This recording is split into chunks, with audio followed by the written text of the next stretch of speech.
ನಮಸ್ತೆ, ನಾನು ನಿಮ್ಮ ಸೂರ್ಯನಾರಾಯಣಾಚಾರ್ಯ ಗುರೂಜಿ. ಚಿತ್ರಲೋಕ ಚಾನಲ್ಗೆ ಎಲ್ಲರಿಗೂ ವೆಲ್ಕಮ್. ಈ ಒಂದು ವಿಡಿಯೋನ ಲೈಕ್ ಮಾಡಿ, ಸಬ್ಸ್ಕ್ರೈಬ್ ಮಾಡಿ, ಶೇರ್ ಮಾಡಿ.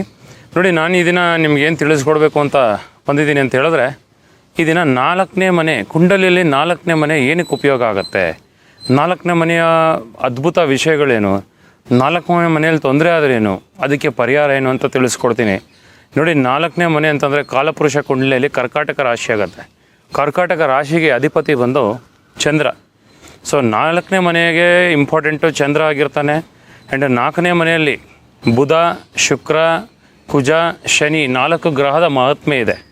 ಅದು ಏನು ಮಾಡುತ್ತೆ, ನಿಮ್ಗೆ ಅದರಿಂದ ಪ್ರಾಪರ್ಟಿ ಎಲ್ಲ ಥರ ಉಪಯೋಗ ಹೇಗಾಗತ್ತೆ ನಾನು ತಿಳಿಸ್ಕೊಡ್ತೀನಿ. ನೋಡಿ, 4th ಹೌಸಲ್ಲಿ ಏನಾಗುತ್ತೆ ಅಂತ ಹೇಳಿದ್ರೆ, 4ನೇ ಮನೆ ಕುಂಡಲಿಯ 4ನೇ ಭಾವ ನಾವು ಏನು ನೋಡ್ತೀವಿ ಅಂತ ಹೇಳಿದ್ರೆ, ನೆಮ್ಮದಿ ನೋಡ್ತೀವಿ. 4ನೇ ಭಾವದಲ್ಲಿ ನೆಮ್ಮದಿ ನೋಡ್ತೀವಿ. ಒಬ್ಬ ಮನುಷ್ಯ ಎಷ್ಟು ನೆಮ್ಮದಿಯಾಗಿ ಜೀವನ ಮಾಡ್ತಾನೆ, ಎಷ್ಟು ಚೆನ್ನಾಗಿ ಅನುಕೂಲವಾಗಿ ಪೀಸಾಗಿ ನೆಮ್ಮದಿಯಾಗಿರ್ತಾನೆ, ಅವನಿಗೆ ಎಲ್ಲ ಚೆನ್ನಾಗಿರುತ್ತಾ, ಮಾನಸಿಕ ಪರಿಸ್ಥಿತಿ ಚೆನ್ನಾಗಿರುತ್ತಾ ಅಂತ ನೋಡೋದಕ್ಕೆ 4ನೇ ಮನೆ ನೋಡ್ತೀವಿ. ಅದಲ್ಲದೆ 4ನೇ ಮನೆ ಏನು ನೋಡ್ತೀವಿ ಅಂದರೆ, 4ನೇ ಮನೆ ಅಂದರೆ ತಾಯಿ, ಅಂದರೆ ನೈಸರ್ಗಿಕ ಕಾರಕ ಚಂದ್ರ ಆಗಿರೋದ್ರಿಂದ ತಾಯಿ ಆಗುತ್ತೆ. ನಿಮ್ಮ ತಾಯಿ ಯಾವ ರೀತಿ, ನಿಮ್ಮ ತಾಯಿಗೆ ಆರೋಗ್ಯ ಸಮಸ್ಯೆಗಳೇನಾದ್ರು ಬರ್ಬೋದಾ, ಇಲ್ಲ ತಾಯಿಗೆ ಚೆನ್ನಾಗಿದೆಯಾ, ದೀರ್ಘಾಯುಷ್ಯಿದೆಯಾ, ಒಳ್ಳೆ ರೀತಿ ನಿಮಗೆ ತಾಯಿ ಪ್ರೀತಿ ಸಿಗುತ್ತಾ, ತಾಯಿ ಪ್ರೀತಿ ಸಿಗಲ್ವಾ? ಕೆಲವ್ರಿಗೆ ಎಷ್ಟೋ ಜನಕ್ಕೆ ನನಗೆ ಹೇಳ್ತಾರೆ, ಗುರುಜಿ ನಮ್ಮ ತಾಯಿ ಪ್ರೀತಿನೇ ಸಿಕ್ಕಿಲ್ಲ ನನಗೆ, ನಮ್ಮ ತಾಯಿ ಯಾವಾಗಲೂ ನಮಗೆ ಉಲ್ಟಾ ಮಾತಾಡ್ತಾರೆ, ಯಾವಾಗಲೂ ನಮಗೆ ಸರಿಯಾಗಿ ನಮಗೆ ಒಂದು ನೋಡ್ಕೊಳ್ಳೋದೇ ಇಲ್ಲ ಅಂತ ಹೇಳ್ತಾರೆ. ಕೆಲವರು ಹೇಳ್ತಾರೆ ನಮ್ಮ ತಾಯಿ ತುಂಬ ಮಾಡಿದ್ದಾರೆ, ತುಂಬ ನಮಗೆ ಸಪೋರ್ಟ್ ಮಾಡಿದ್ದಾರೆ, ತುಂಬ ಅನುಕೂಲವಾಗಿ ನಮಗೆ ಈ ಒಂದು ಇಷ್ಟು ಚೆನ್ನಾಗಿ ಸಾಕಿದ್ದಾರೆ ಅಂತ ಹೇಳ್ತಾರೆ. ಕಾರಣ ಏನು ಅಂತಂದರೆ, 4ನೇ ಮನೆಯಲ್ಲಿ ಅಫ್ಲಿಕ್ಷನ್ಸ್ ಆಗಬಾರ್ದು. 4ನೇ ಮನೆಯಲ್ಲಿ ಕ್ರೂರ ಗ್ರಹಗಳಿದ್ದು ನಿಮಗೆ ಅಲ್ಲೇನಾದರೂ ಅಫ್ಲಿಕ್ಟ್ ಆಗಿದ್ದರೆ ಖಂಡಿತ ನಿಮಗೆ ತಾಯಿ ಒಂದು ಜೊತೆಗೆ ಸಮಸ್ಯೆ. ಆ್ಯಂಡ್ ಇನ್ನೊಂದು, 4ನೇ ಮನೆಯಲ್ಲಿ ನಾವು ಪ್ರಾಪರ್ಟಿ ನೋಡ್ತೀವಿ. ನೀವು ಎಷ್ಟು ಪ್ರಾಪರ್ಟಿ ಮಾಡ್ತೀರಾ, ಎಷ್ಟು ಆಸ್ತಿಗಳು ಮಾಡ್ತೀರಾ, 4ನೇ ಮನೆಯಲ್ಲಿ ನೀವು ಯಾವ ಥರ ವೆಹಿಕಲ್, ಲಕ್ಸುರಿ ವೆಹಿಕಲ್ ತೊಗೋತೀರಾ, ಯಾವ ಥರ ನಿಮಗೆ ಜೀವನ ಸಾಗುತ್ತೆ, ಯಾವ ಥರ ಸ್ಟ್ಯಾಂಡರ್ಡ್ ವೆಹಿಕಲ್ ತೊಗೋಬೋದು ನೀವು. ಅದು ನೀವು ಕೆಲವರು ಮಿಡಲ್ ರೇಂಜಲ್ಲಿ ತೊಗೋಬೋದು, ಕೆಲವರು BMW, ಬೆಂಜ್ ಹೈ ರೇಂಜಲ್ಲಿ ತೊಗೋಬೋದು. ಬಟ್ ಯಾವ ರೇಂಜಲ್ಲಿ ತೊಗೋಬೋದು ಅನ್ನೋದು 4ನೇ ಮನೆ ಈಸಿಯಾಗಿ ತೋರಿಸ್ಕೊಟ್ಬಿಡುತ್ತೆ. ಆ್ಯಂಡ್ ಅದಲ್ಲದೆ 4ನೇ ಮನೆ ಪ್ರೈಮರಿ ಎಜುಕೇಷನ್ ಅಂತ ಹೇಳ್ತೀವಿ. ಪ್ರೈಮರಿ ಎಜುಕೇಷನ್ ಅಂತಂದರೆ ಬುಧ ಆಗ್ತಾನೆ. ಈಗ ನೋಡಿ, ಚಿಕ್ಕ ಮಕ್ಕಳಿಗೆ ಒಂದು 1ನೇ ಕ್ಲಾಸಿಂದ 10ನೇ class, first year, second year ಎಲ್ಲ ಪ್ರೈಮರಿ ಎಜುಕೇಷನ್ ಅಂತ ಹೇಳ್ತೀವಿ. ಸೊ ಪ್ರೈಮರಿ ಎಜುಕೇಷನ್ ಲೆಕ್ಕಾಚಾರ ಏನಿದೆಯಲ್ಲ, ಅದು 4ನೇ ಮನೆ ಅಫ್ಲಿಕ್ಟ್ ಆಗಿದ್ರೆ ಮಕ್ಕಳು 10ನೇ ಕ್ಲಾಸ್ವರೆಗೂ ಓದೋದೇ ಇಲ್ಲ. ನಾನು ಸಾಕಷ್ಟು ಸರಿ ನೋಡಿದ್ದೀನಿ. ನಮ್ಮ ಮಗ 10ನೇ ಕ್ಲಾಸ್ವರೆಗೂ ಓದ್ತಾ ಇರಲಿಲ್ಲ. 10ನೇ ಕ್ಲಾಸ್ ಆದಮೇಲೆ ಸಡನ್ನಾಗಿ ತುಂಬ ಚೆನ್ನಾಗಿ ಚೇಂಜ್ ಆದ, ತುಂಬ ಚೆನ್ನಾಗಿ ಓದ್ತಿದ್ದಾನೆ, ಈಗ ಡಿಗ್ರಿ MBA ಎಲ್ಲ ಮಾಡಿಬಿಟ್ಟ ಗುರುಜಿ ಅಂತ ಹೇಳ್ತಾರೆ. ಕಾರಣ ಏನು ಅಂತಂದರೆ, ಅವರ 4ನೇ ಮನೆಯಲ್ಲಿ ಅಫ್ಲಿಕ್ಟ್ ಆದರೆ ಚಿಕ್ಕ ವಯಸ್ಸು ಬಾಲ್ಯದ ಒಂದು ಎಜುಕೇಷನ್ ಹಾಳಾಗುತ್ತೆ. ಆ್ಯಂಡ್ ಹೈಯರ್ ಎಜುಕೇಷನ್ ಚೆನ್ನಾಗಿದ್ರೆ ಅದು ಚೆನ್ನಾಗಾಗತ್ತೆ. ಸೊ ಬಾಲ್ಯದ ಎಜುಕೇಷನ್ ನೋಡಿ, ಬುಡನೇ ಮೇನು ಇಂಪಾರ್ಟೆಂಟ್. ಬಾಲ್ಯದ ಎಜುಕೇಷನ್ ಗಟ್ಟಿ ಇರಬೇಕು, ಅದಿದ್ರೇ ಹಿಂಗೆ ಹೈಯರ್ ಎಜುಕೇಷನ್ ಹೋಗೋಕ್ಕೆ ಸಾಧ್ಯ ಅಲ್ವಾ? ಅದರಿಂದ 4ನೇ ಮನೆಯಲ್ಲಿ ಏನಾದರೂ ಅಫ್ಲಿಕ್ಟ್ ಆಗ್ತಾಯಿದ್ರೆ ಅದಕ್ಕೆ ತಕ್ಕ ಹಾಗೆ ಪರಿಹಾರಗಳು ಮಾಡ್ಕೋಬೇಕು. ಅದಲ್ಲದೆ 4ನೇ ಮನೆಯಲ್ಲಿ ಇನ್ನೇನು ನೋಡ್ತೀವಿ ಅಂತಂದರೆ, ನಾವು ಯೂಶ್ವಲಾಗಿ 4ನೇ ಮನೆಯಲ್ಲಿ ಈಗ ಎಜುಕೇಷನ್ ಬಗ್ಗೆ ಹೇಳಿದೆ, ನಿಮಗೆ ಪ್ರಾಪರ್ಟಿ ಬಗ್ಗೆ ಹೇಳಿದೆ, 4ನೇ ಮನೆ ವೆಹಿಕಲ್ ಬಗ್ಗೆ ಹೇಳಿದೆ. 4ನೇ ಮನೆ ನಮ್ಮ ಹಿರಿಕರ ಆಸ್ತಿ ಬಗ್ಗೆ ತೋರಿಸುತ್ತೆ. ಕೆಲವರು ಸಾಕಷ್ಟು ಜನ ಕೇಳ್ತಾರೆ, ಗುರೂಜಿ ನಮಗೆ ಹಿರಿಕರ ಆಸ್ತಿ ಸಿಗುತ್ತಾ, ನಮ್ಮ ತಂದೆ ಆಸ್ತಿ ಸಿಗುತ್ತಾ, ತಾತನ ಆಸ್ತಿ ಬರುತ್ತಾ ನನಗೆ? ಅಲ್ಲಿ 4ನೇ ಮನೆಯಲ್ಲಿ ಶನಿದೇವರು ಇದ್ದರೆ, ಇಲ್ಲ ಶನಿದೇವರು ಒಳ್ಳೆ ಪ್ಲೇಸ್ಮೆಂಟಲ್ಲಿದ್ದರೆ, 4ನೇ ಮನೆ ಅಧಿಪತಿ ಒಳ್ಳೆ ಪ್ಲೇಸ್ಮೆಂಟಲ್ಲಿದ್ದರೆ ಖಂಡಿತ ಅವ್ರ ಪೂರ್ವಜರ ಆಸ್ತಿ ಅವ್ರಿಗೆ ಸಿಗುತ್ತೆ.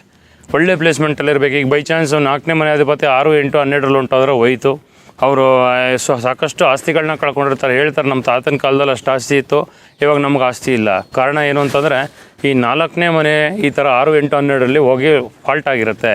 ಅದೇನಾಗುತ್ತೆ, ಪೂರ್ವಜರ ಆಸ್ತಿ ಸಿಗೋದಿಲ್ಲ, ಪೂರ್ವಜರ ಆಸ್ತಿ ಲಾಸ್ ಆಗಿರುತ್ತೆ.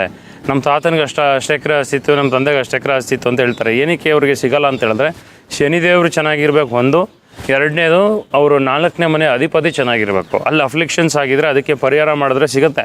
ಅದಕ್ಕೆ ಏನು ಪರಿಹಾರ ಮಾಡ್ತೀವಿ, ಯಾವ ಗ್ರಹ ದೋಷದಲ್ಲಿದೆ ಅದಕ್ಕೆ ಪರಿಹಾರ ಮಾಡಬೇಕು. ಏನು ದೋಷದಲ್ಲಿದೆ, ಎಕ್ಸಾಂಪಲು ಶನಿ ಈಗ ಕುಜನ ಜೊತೆ ಇದ್ದಾನೆ. ಶನಿ ಕುಜನ ಜೊತೆ ಅಂದರೆ, ಕುಜ ಭೂಮಿಗೆ ಕಾರಕ, ಶನಿ ಅಲ್ಲೇ ಇದ್ದಾನೆ. ಆನ್ಸೆಸ್ಟರ್ ಪ್ರಾಪರ್ಟಿ ಅಂದರೆ ನಿಮ್ಮ ತಾತ ಮುತ್ತಾತ ಆಸ್ತಿ, ಕುಜ ಇಬ್ಬರು ಜಗಳ ಆಡ್ತಿದ್ದಾರೆ ಅಂದರೆ, ಶನಿ ಕುಜ ಇಬ್ಬರು ಜಗಳ ಆಡ್ತಿದ್ರೆ ಆಸ್ತಿ ಲಿಟಿಗೇಷನಲ್ಲಿ ಹೋಗಿರುತ್ತೆ, ಕೋರ್ಟಲ್ಲಿರುತ್ತೆ. ಇಂಥ ಸಿಚುವೇಷನಲ್ಲಿ ಏನು ಮಾಡ್ತೀರ ಅಂತಂದರೆ, ವರಾಹಸ್ವಾಮಿ ಹೋಮ ಮಾಡಬೇಕು. ವರಾಹಸ್ವಾಮಿ ಹೋಮ ಮಾಡ್ತೀವಿ. ಆ್ಯಂಡ್ ಅಲ್ಲಿ ಕುಜಾರಾಹು ಕಾಂಬಿನೇಷನ್ ಇದ್ದರೆ ಅಂಗಾರಕ ದೋಷ ನಿವಾರಣಾ ಪೂಜೆ ಮಾಡ್ತೀವಿ, ಕುಜಾರಾಹುಗೆ ಶಾಂತಿ ಮಾಡ್ತೀವಿ. ಇದನ್ನು ಮಾಡಿ ಈ ಒಂದು ದೋಷನ ಕ್ಲಿಯರ್ ಮಾಡ್ಕೋಬೇಕು. ಅಂತ ಶಾಸ್ತ್ರ ಹೇಳುತ್ತೆ. ಪ್ರಾಪರ್ಟಿಗಳು ಬರೋದು ಯಾವಾಗ, ಪ್ರಾಪರ್ಟಿಗೆ ಏನು ಹೋಮ ಮಾಡಬೇಕು, ಯಾವ ರೀತಿ ಇದು ಮಾಡಬೇಕು ಅಂತ ಇದನ್ನು ನಾನು ತಿಳಿಸ್ಕೊಡ್ತಾ ಇದ್ದೀನಿ. ನಾವು ಮಾಡೋವಂಥ ಪೂಜೆ.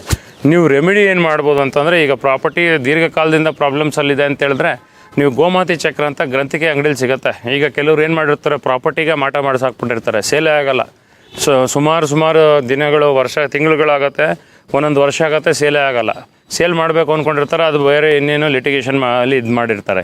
ಹಂಗಿದ್ದಾಗ ನಿಮ್ಮ ಜಮೀನು ಅಥವಾ ನಿಮ್ಮ ಜಾಗಕ್ಕೆ ಹೋಗಿ ಹಳ್ಳ ತೆಗೆದು 4 ಗೋಮಾತೆ ಚಕ್ರನ ಅಲ್ಲಿ ಹೂತು ಅದನ್ನು ಮುಚ್ಚಿ ಅದನ್ನು ಪೂಜೆ ಮಾಡಿ ಬನ್ನಿ.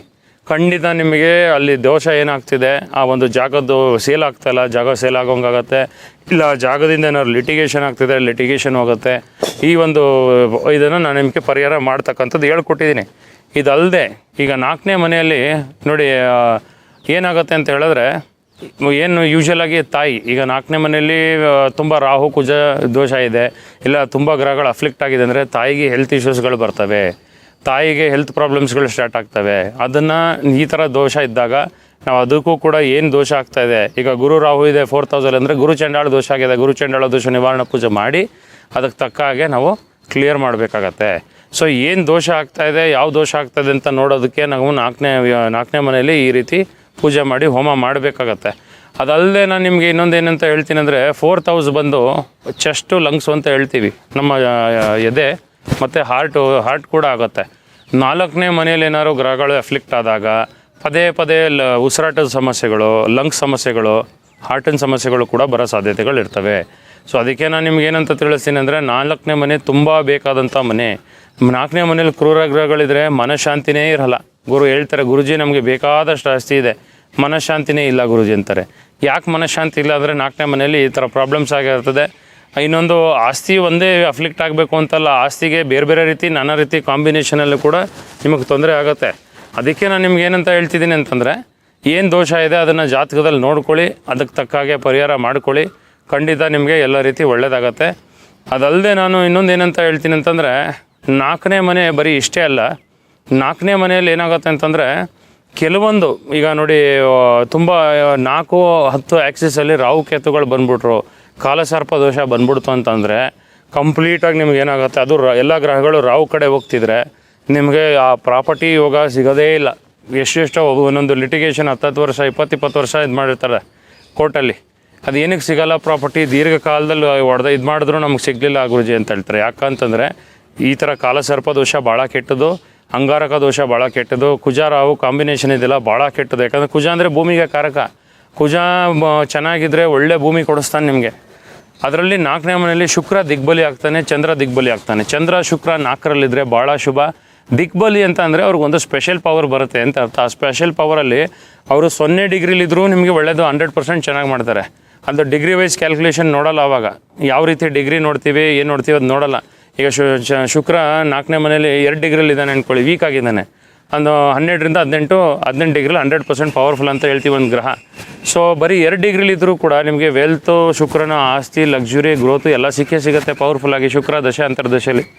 ಸೊ ಅದೇ ರೀತಿ ಶುಕ್ರ ಚಂದ್ರ 4ನೇ ಮನೇಲಿ ಪವರ್ಫುಲ್ಲಾಗಿ ದಿಗ್ಬಲಿ ಆಗಿಬಿಡ್ತಾರೆ. ಚಂದ್ರ ಕೂಡ ಸಾಕಷ್ಟು ಲಿಕ್ವಿಡ್ ಮನಿ, ಸಾಕಷ್ಟು ಆಸ್ತಿ ಪಾಸ್ತಿ, ಸಾಕಷ್ಟು ಗ್ರೋತ್ನ ಕೊಡ್ತಾನೆ, ಫೇಮಸ್ ಮಾಡ್ತಾನೆ. ಚಂದ್ರ 4th ಹೌಸಲ್ಲಿದ್ದರೆ ಅದು ಕಾರಕ ಗ್ರಹ, ಅದೇ ಕಾರಕ ಸ್ಥಾನದಲ್ಲಿದ್ದಾಗ ಒಳ್ಳೆ ರಾಶಿಲಿ ವೃಷಭ ರಾಶಿಯಲ್ಲಿ ಏನಾದ್ರು ಎಕ್ಸಾಲ್ಟೆಡ್ ಆಗಿಬಿಟ್ರೆ ಅಂಥವ್ರು ತುಂಬ ನೇಮು ಫೇಮ್ ಮಾಡ್ಕೋತಾರೆ. ತುಂಬ ಈಗ ನೋಡಬೇಕು, ಕೆಲವರಿಗೆ ಬರೀ ಹೆಸರಲ್ಲೇ ಒಂದು ಬ್ರ್ಯಾಂಡ್ ಅಂತ ಹೇಳ್ತೀವಿ, ಅದನ್ನು ಒಂದು ಬ್ರ್ಯಾಂಡ್ ಅಂದರೆ ಈ ಬ್ರ್ಯಾಂಡ್ ನೋಡೋದೇ ಇಲ್ಲ, ಕಣ್ಮುಚ್ಕೊಂಡು ದುಡ್ಡು ಹಾಕಿ ಅಂತ ಹೇಳ್ತೀವಲ್ಲ, ಕಾರಣ ಏನು ಅಂತಂದರೆ ಇದೇ ರೀತಿ. ಸೊ ಈ ಆ ಒಂದು ಬ್ರ್ಯಾಂಡ್ ಹೆಸರನ್ನ ಕ್ರಿಯೇಟ್ ಮಾಡೋದೇ ಚಂದ್ರ ಶುಕ್ರರು ಸಾಕಷ್ಟು ನೇಮು ಫೇಮು ಕೊಡ್ತಾರೆ. ಇದಕ್ಕೆ ಏನು ತಕ್ಕ ಹಾಗೆ ಏನು ದೋಷ ಆಗಿದೆ 4ನೇ ಮನೆ, ಅದಕ್ಕೆ ತಕ್ಕ ಹಾಗೆ ದೋಷಕ್ಕೆ ಪರಿಹಾರ ಮಾಡ್ಕೊಳ್ಳಿ. ಖಂಡಿತ ನಿಮಗೆ ಎಲ್ಲ ಆಸ್ತಿ ಆಗಲಿ, ವೆಹಿಕಲ್ ಸಂಬಂಧಪಟ್ಟಿರೋದಾಗಲಿ, ಎಜುಕೇಷನ್ ಆಗಲಿ, ಆ್ಯಂಡ್ 4ನೇ ತಾಯಿ ಸಂಬಂಧಪಟ್ಟಿರೋದಾಗಲಿ ಎಲ್ಲ ನಿಮಗೆ ಅನುಕೂಲ ಆಗ್ತವೆ. ಒಳ್ಳೆಯದಾಗಲಿ. ಇನ್ನೊಂದು ಇಷ್ಟು ವಿಷಯಗಳನ್ನ ತರ್ತೀನಿ.